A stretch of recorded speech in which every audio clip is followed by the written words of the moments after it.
ஓம் குருவே துணை ஸ்ரீ வராகமிகிற ஜோதிட பயிற்சி மையம் வழங்கும் astro online Kallakurichi YouTube channel தங்களை அன்போடு வரவேற்கிறது. மதிப்பிற்கும் மரியாதைக்கும் உடைய நமது கருத்தரங்கின் தலைவர் ஐயா ஏழுமலை அவர்களுக்கும் மற்றும் இங்கே வந்திருக்கக்கூடிய ஜோதிட சாம்பவான்களுக்கும் முதற்கு என்னுடைய நன்றி வணக்கத்தையும் பணிவோடு தெரிவித்துக் கொள்கிறேன். இப்பொழுது நான் எல்லா இடத்திலும் போய் ஜோதிட கிளாஸுக்கு போகும்பொழுது அங்கங்கேயும் 2ஆம் இடத்துக்குரிய கிரகம் 12 வீட்டில் எப்படி, 5ஆவது வீட்டு கிரகம் 12 வீட்டில் எப்படி, இது இருந்தால் அப்படி, அது இருந்தால் எப்படி, ராகு கேது அது இது என்றுதான் பேசியதை தான் இங்கு பேசுவதை அங்கே பேசுகிறார்கள், அங்கே பேசுவதை இன்னொரு இடத்தில் பேசுகிறார்கள். இதற்கெல்லாம் நான் தெளிவாக ஒரு புஸ்தகமே எழுதியிருக்கிறேன். அதே போல கையில் வச்சுக்கிட்டே கூட எல்லா கிழமையும் எங்கெங்கன்னா என்னென்ன செய்யணும்னு எழுதியிருக்கிறேன். அது தெளிவாக நிறைய புக்கு இப்போ விற்று இருக்கிறேன். நான் புக்கு விற்கணுங்கிறதுக்காக சொல்ல, நான் எழுதியிருக்கிறேங்கிறத சொல்றேன். இப்போது நான் அதுபோல ஒரு தனியாக ஒரு திருமணம் பொறுத்த ஒரு குழந்தை பாக்கியம் அது இது என்று சொல்வதற்கு நான் இப்போ தயாராக இல்லை. காரணம் என்றால் எல்லாம் படித்து கொண்டிருக்கிறீர்கள், புக்கில் இருந்து கொண்டிருக்கிறது, இதை பேசி கொண்டிருக்கிறார்கள், இதை தெரிந்து கொண்டிருக்கிறீர்கள். நான் ஒரு கதம்பம் போல அங்கே இங்கேயும் சில விஷயங்களை பேசுவதற்கு நான் இப்பொழுது தயாராக இருக்கிறேன். ஏன் என்றால் நான் அது போல ஒரு சப்ஜெக்டை பேசுவதற்கு வந்தால் அது எல்லாரும் பேசி கொண்டிருக்கிறார்கள். அப்போ இன்னொருத்தர் சொல்லுவார், நான் பேசலாம்னு நினைச்சு அவர் பேசிட்டார் அப்படிம்பாங்க. அதுக்காக விட்டேன். அதனால இப்ப என்ன சொல்லுகிறேன் என்றால், நம்முடைய உலக பிரபஞ்சத்திலே ஒன்று உலகம் ஒன்று, 2 உலகத்தில் பெரிய விளக்குகள் 2 சூரியன் சந்திரன், 3 தேவர்கள் 3 பிரம்மா விஷ்ணு சிவன், 4 வேதங்கள் ருக்கு யசுர் சாமம் அதர்வன் என்று சொல்லக்கூடியவர், 5 பஞ்சபூதங்கள் நிலம் நீர் காற்று ஆகாயம் தீ என்று சொல்லக்கூடிய 5 பஞ்சபூதம், 6 சாஸ்திரம் மந்திரம் வியாகரணம் நிருத்தம் நிகண்டு சந்தோபிதம் சோழம் என்று சொல்லக்கூடிய சாஸ்திரங்களால் இதில் நாம் ஜோதிடத்தை மட்டும்தான் பேசிக் கொண்டிருக்கிறோம். இன்னும் மீது 5 எங்கே நம்ம யாருக்கும் தெரியவில்லை. இதையே ஜோதிடத்தில் நம்ம கதை கண்டறிய 7 பிறப்புகள் 7, தேவர்கள் மக்கள் விலங்குகள் பறவைகள் ஊர்வன நீர்வாழ்ந்த தாவரங்கள் என்று சொல்லக்கூடிய பிறப்புகள் 7, 8 திசைகள், அது கிழக்கு மேற்கு தெற்கு வடக்கு வடகிழக்கு வடமேற்கு தென்கிழக்கு தென்மேற்கு என்று சொல்லக்கூடிய அசத்திசைகள் 8, 9 ஸ்ரீமன் நாராயணன் தூய்மை பாரம் தீர்க்க வேண்டி எடுத்த அவதாரம் 10, மச்சம் கூர்மம் வராகம் வாமனம் நரசிம்மம் பலராமன் ராமன் ஹரிகிருஷ்ணன் பௌத்தன் கல்கி என்று சொல்லக்கூடிய அவதாரம் 10. இப்படி நாம் சொல்லிக்கொண்டே போனால் 11 கரணங்கள், 12 ராசிகள், 18 புராணம், 24 யாகம், 64 கலைகள், 96 தத்துவம், இன்னும் எத்தனையோ ராமாயணம் மகாபாரதம் சொல்லக்கூடிய அனைத்து புஸ்தகத்தின் மூலியமாக மக்களுடைய வாழ்க்கையை எடுத்து சொல்லிக் கொண்டிருக்கிறார்கள். அதனால் இந்த ஆகாயத்தில் இருக்கக்கூடிய 9 எத்தனையோ கிரகங்கள் இருக்கிறது, எவ்வளவோ நட்சத்திரங்கள் இருக்கிறது. அதை எடுத்துக்கொண்டது 27 நட்சத்திரங்கள், 9 கிரகங்கள், இன்னும் எத்தனையோ இருக்கிறது. அதை பற்றி ஆராய்ச்சி பண்ண இன்னும் நமக்கு பின்னால் வரக்கூடிய சந்ததிகள் அதற்கு பிறப்பார்கள் என்று நான் சொல்லிக் கொள்கிறேன். இந்த 9 நவகிரகத்தையும் தெய்வமாக்கினார்கள். சூரியனை ஈஸ்வரன் என்றும், சந்திரனை ஈஸ்வரி என்றும், செவ்வாயை முருக கடல் என்றும், புதனை மகாவிஷ்ணு என்றும், குருவை பிரம்மா என்றும், சுக்கிரனை லட்சுமி என்றும், காலதேவனை யமனை காலதேவன் என்றும், ராகுவை பாட்டன் என்றும் ராகுவை காளி என்றும், கேதுவை விநாயகர் என்றும் இந்த தெய்வங்களாக அதற்கு பெயர் வைத்தார்கள். அதற்காக கோவிலும் கட்டினார்கள். ஏதோ அங்க போய் இந்த கிரகங்கள் எல்லாம் பார்க்க முடியாது, அங்கங்கே ஒரு கோயிலை கட்டினால் மக்கள் பார்த்து தெய்வங்களை வணங்கட்டும், வாழ்க்கையை நல்ல நிலையில் இருப்பதற்காக இவைகளை எல்லாம் செய்தார்கள். இன்று அது வேறு விதமாக பயன்படுகிறது. அதை சொல்லி பிழைக்கிறார்கள் என்று சொல்கிறார்கள். அது மக்களுக்கு இப்பொழுது பெரும்பாலும் பயன்படலை என்று சொல்கிறார்கள். சிலர் ஐயா போல பரிகாரம் பேசுகிறீர்களாம், கோயிலுக்கு போனால் பரிகாரம் நடக்கும் என்று சொல்கிறார்கள். அது என்னுடைய பாயிண்ட், நம்பினருக்கு நடராஜன், நம்புறவர்களுக்கு யமராஜன். அவருடைய மனம் எப்படியோ அப்படித்தான். ஒருவர் சொல்வதை நாம் கேட்டு நடந்தால் அது வெற்றியானால் அது நாம் பாராட்ட வேண்டியதுதான். இது ஒரு பாயிண்ட். இப்போது அந்த கிரகத்தையும் அந்த 9 நவகிரகத்தையும் தெய்வமாக்கினார்கள். அதை நம்முடைய குடும்பத்தில் உள்ள நபர்களுக்கு பெயர் வைத்தார்கள். சூரியனை தந்தை என்றும், சந்திரனை தாய் என்றும், செவ்வாயை சகோதரன் என்றும், புதனை மாமன் என்றும், குருவை பிள்ளை என்றும், சுக்கிரனை மனைவி என்றும், சனியை காலதேவன் என்றும், ராகுவை பாட்டன் என்றும், கேதுவை பாட்டி என்றும் அந்த பெயரை வைத்து அந்த பெயர் தான் நம்முடைய குடும்பத்திலே இருக்கிறார்கள். இந்த குடும்பத்திலே இருக்கக்கூடிய இந்த கிரகங்கள் எல்லாம் நம்முடைய தாய் தந்தைகள், அண்ணன் தம்பி தங்கை மனைவி மக்கள், பாட்டன் பாட்டி, இதுக்குள்ளே இருக்கக்கூடிய ஒற்றுமைகளும் வேற்றுமைகளும் எப்படி வந்தது போனது என்பதை நாம் ஆராய்ச்சி செய்வதுதான் இந்த ஜோதிட கலை.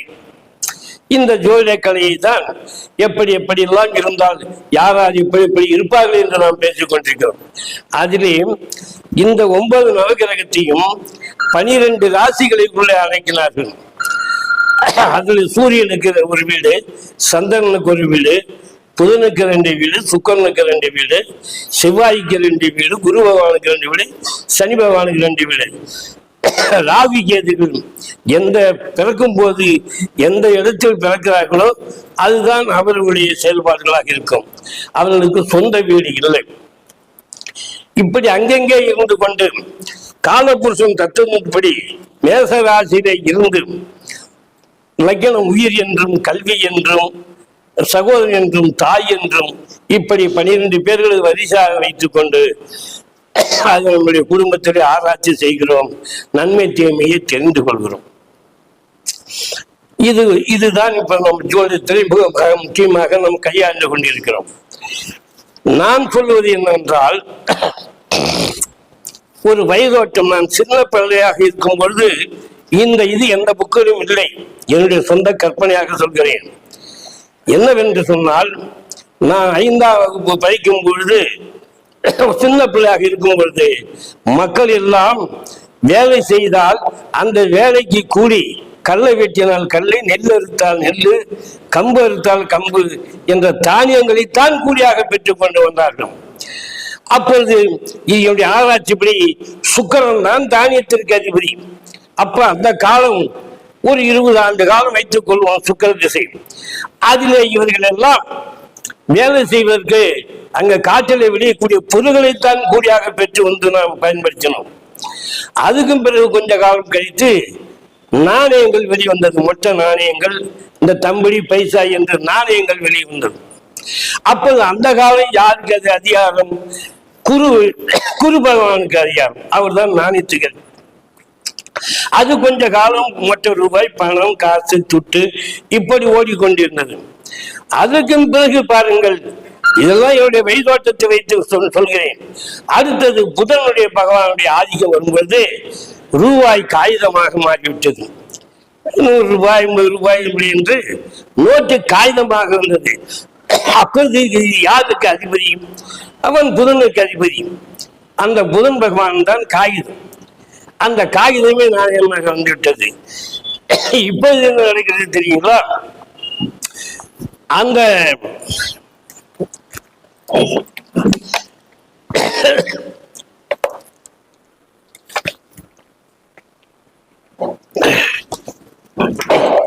ரூபாய் நோட்டு பல வண்ணங்களில் அச்சடிக்கப்பட்டு அதை விநியோகம் செய்தும், இப்போது ஒரு காகிதத்திலே ஒரு கையெழுத்து மட்டும் போட்டு கொடுத்தா அவன் போய் செக்கு பணம் வாங்கிக்கலாம். 10 காகிதத்தை வாங்குறது ஒரே காகிதத்தில் வாங்கி கொண்டிருக்கிறார். இது புதன் பகவான் ஆதிக்கம். இன்று என்ன தெரியுமா? இன்று ராசிகேதுடைய ஆதிக்கம் நடக்கிறது என்று இது என்னுடைய ஆராய்ச்சி மூலியமாக நம்ம பேசி அப்படி யோசனை பண்ணி பண்ணி பார்த்தவர்கள் இப்ப ராசிகேதுகளுடைய காலங்கள் ஓடிக்கொண்டிருக்கிறது. அப்படி என்றால் ஆன்லைன், இங்கிருந்தே பணத்தை போறோம், இங்கிருந்தே பணத்தை வாங்கிக்கிறோம். இது யாருடைய காற்று? ரொம்ப தூரம் போவதெல்லாம் ராகு. ஆகையினால் இதனுடைய பரிகாரத்தின்படி பணத்தை கையாளுகிறார்கள். இது ராகு கேதுவுடைய காலம். பாருங்க, இன்னைக்கு ராகு கேதுடைய காலத்தில் என்ன நடக்கிறது என்றால், ராகு என்பது காளியம்மன், விநாயகர், கேது என்பது விநாயகர். இன்னைக்கு விநாயகருக்கு உலகம் பூரா போல் கொண்டாடுகிறார்கள். அதை கொண்டாடி அதை கொண்டு போய் கடலில் போட்டு மிதிக்கிறார்கள். ராகு பாருங்கள், எங்கு பார்த்தாலும் மட்டன், கறி, துண்டு, எங்கெங்கேயும் பார்த்தா கறியும் சோறு தான் நடக்குது. எல்லாம் காளி கோயில், எல்லாம் மக்கர காளியம்மன், அந்த காளியம்மன், இந்த எல்லோரும் அந்த காளியம்மனுக்கு தான். இந்த ராகுவுக்கு படைகள் அதிகமாகும், கேதுவுக்கு இப்ப பூசை வழிபாடுகள் அதிகமாகும். இப்ப நடந்து கொண்டிருக்கிறது. இனி வரும் காலத்தில் நீங்கள் எனக்கு பின்னால் இருக்கக்கூடிய வாரிசுகள் தான் பார்க்க. இதுவரைக்கும் நான் பார்த்து விட்டேன். அப்ப இதெல்லாம் கிரகங்கள் செய்யக்கூடிய செயல்பாடுகள் என்பதற்கு இது ஒரு விளக்கம் நான் சொல்கிறேன். அடுத்தபடியாக இந்த 9 நவகிரகத்திலே இந்த 9 நவகிரகத்திலே வாயுதான் ராகு, கேதுதான் ஆசன வாய். சூரியன் 2 கண்கள், சூரியன் வலது கண், சந்திரன் இடது கண். காது, வலது காது சனி பகவான், இடது காது புதன் பகவான். மூக்கு, வலது பக்கம் குரு, இடது பக்கம் சுக்கிரன், இடது பக்கம் சுக்கிரன். இந்த யூரின் போற துவாரம் செவ்வாயுடைய அம்சத்தில் அது வெளியே வருகிறது. இது போல இந்த நவக்கிரகங்கள் செயல்பாடுகள் என்று சொல்கிறேனே, இந்த காலத்தின் செயல்பாடுகள் சொல்லி இப்ப உடம்புல இது முக்கியமா இந்த 5ம் இல்லை என்றால் பார்க்க முடியாது, பேச முடியாது, நுகர முடியாது. இதுக்கெல்லாம் ஆதிக்கம் பண்ணுவது அந்த நவகிரகங்கள் தான், நவகிரகங்கள் தான். அடுத்தது சரராசி என்றும் திரராசி என்றும் உபயராசி என்றும் பிரித்து பேசுகிறார். சரராசி 11ஆம் இடத்துக்கு, சரராசிக்கு 11ஆம் இடம் பாதகாதிபதி. அந்த 11ஆம் இடம் பாதகாதிபதி என்றால் பூர்வீகத்தில் இருக்கக்கூடாது, சகோதரர்களுக்கு எதிரி என்று சொல்ல வேண்டும். அந்த சரராசி. திரராசி தாய் தந்தைகள், தந்தைக்கும் மகனுக்கும் ஆகாது, அவர்கள் தனித்தனியாக இருக்க வேண்டும். உபயராசியிலே பிறக்கிறவர்கள் கணவன் மனைவிக்குள்ள சில கருத்து வேறுபாடுகள் இருக்கும். இருந்தால் அவர்கள் வெளியிலே அடிக்கடி வேலைக்கு சென்று வந்தால் அது கொஞ்சம் குறையும். அவர்கள் அப்படி போயிட்டு வந்தால் அந்த லட்சமும் வேலை செய்யும். அடுத்தது நெருப்பு, நிலம், நீர், காற்று என்று சொல்லுகிறோம். இந்த நெருப்பு, நிலம், நீர், காற்று என்ற ராசிக்கு உடைய கிரகங்கள், அதற்குடைய கிரகங்கள் இருந்தாலும் இப்ப செவ்வாய், அதாவது மேசம், சிம்மம், தனுசு என்பதற்கு சிம்ம ராசி 3 நெருப்பு ராசி. அதுபோல நிலராசி, காற்று ராசி, நீர் ராசி. ஆனால் இப்போது என்ன சொல்கிறேன் என்றால், நெருப்பு ராசியில் இருக்கக்கூடிய கிரகங்கள் நெருப்பு ராசியில் இருந்தால் அதனுடைய தத்துவத்தின்படி தான தர்மம் செய்வதற்கும் அவர்கள் குடும்பத்தை ஒழுங்காக நடத்தி செல்வதற்கும் அந்த தர்ம ராசி வேலை செய்யும். கர்ம ராசி இவர்கள் எல்லாம் 9 கிரகம் கர்ம ராசிக்கு வரும் பொழுது அவர்கள் கடுமையாக உழைத்துதான் ஆக வேண்டும். அது கூலி வேலையாக இருந்து அரசாங்க வேலை கலெக்டர் வரைக்கும் அந்த கர்மம் என்பதால் தொழில் செய்துதான் கிடைக்கும். காமராசிக்கு அந்த 9 கிரகங்கள் வரும் பொழுது ஆசை பிடித்து புரோக்கர் வேலை, கமிஷன் வேலை, ஏஜென்ட் வேலை, சினிமா நடிப்பு, வெளிநாட்டுக்கு செல்லுதல், இப்படிப்பட்ட ஒரு தொழிலை தான் செய்தார். அதுபோல நீர் ராசியில் இருந்தால் அவர்கள் கோயில் படைப்பது, பூசாரியாக இருப்பதும், அப்பெல்லாம் இந்த பிராமணர்கள் யாகம் செய்வது, கோயில் சில கஷ்ட நஷ்டங்களுக்கு உதவி செய்வது, இப்படிப்பட்ட ஒரு தொழிலை அவர்கள் செய்தார்.